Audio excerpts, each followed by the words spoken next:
I came to the hospital again with the view of seeing him, but unfortunately, that never happened. There were two moments when I was thinking about Mr. Yechuri and I had no answer. One was when his son passed away, and I picked up the phone and I didn't know what to say. I really just didn't know what to say, and I called him and then I was silent on the other side because of what he was going through. Probably the hardest moment of his life. For me, Sitaram Yechuri was a friend who operated in the political system. When people look at politics from outside, it's not easy to see the dynamics that take place inside the political system. It's an unforgiving place, harsh place, uncomfortable place. And it brings out mostly the worst in people. It's rare that you see that politics brings out the best in a person.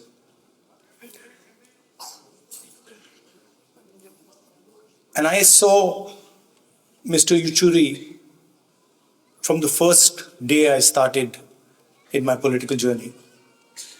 And I observed him quite carefully.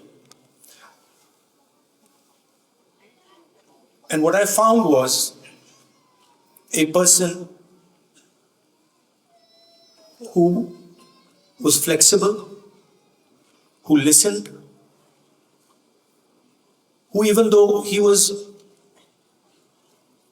on the opposite spectrum ideologically, had the ability to understand where we were coming from, and he also allowed us to understand where he was coming from. He was a bridge, in a sense, between certainly the Congress party and other parties in the India Gathbandhan.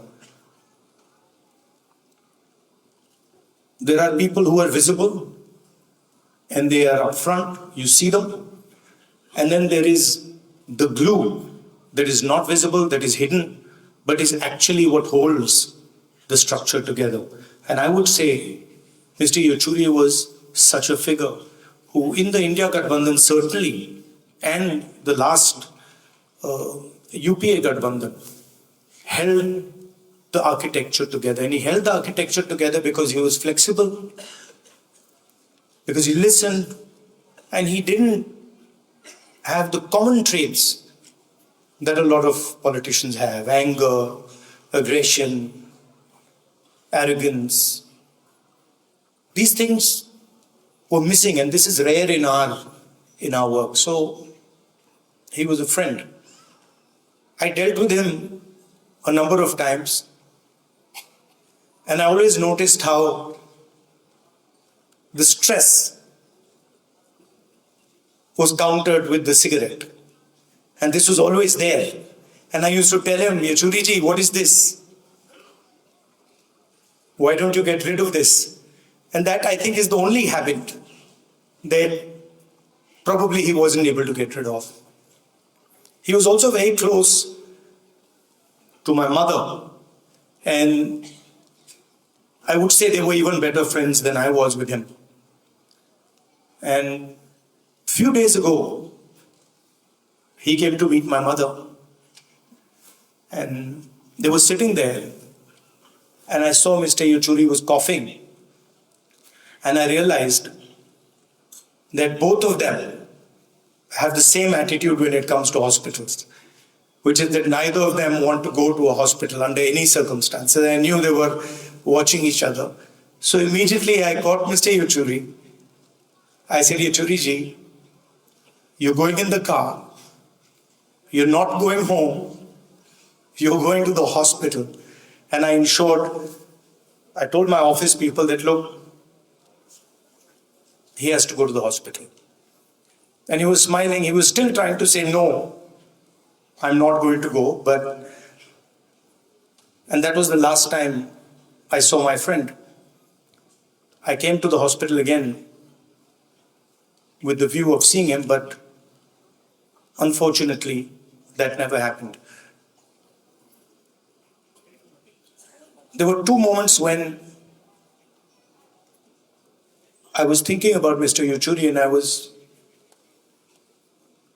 I had no answer.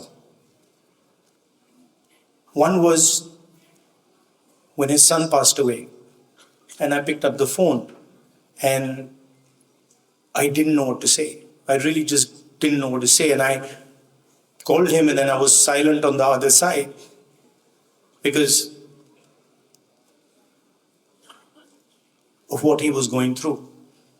Probably the hardest moment of his life.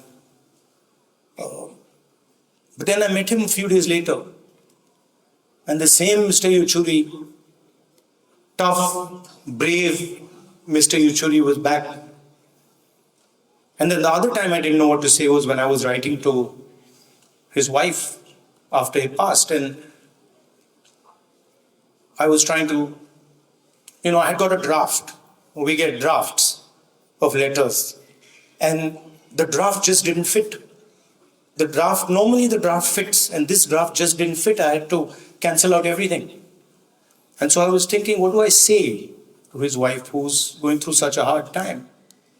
And the only thing I could say is that he was a person you could trust. He was a person that you were sure, 100% sure, that he wasn't compromised in today's situation where there are pressures. It's easy to get compromised. He was not compromised. And whatever he did, he always did for the interest of our country. Every single time. His starting point, and maybe my brothers in the left might not like it, but his starting point was India.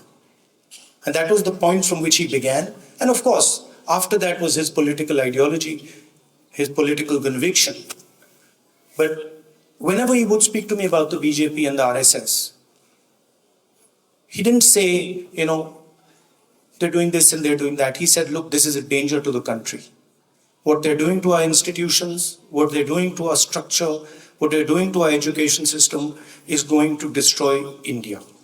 And that's how he lived his life. I'm very proud to have been a friend of his. Thank you.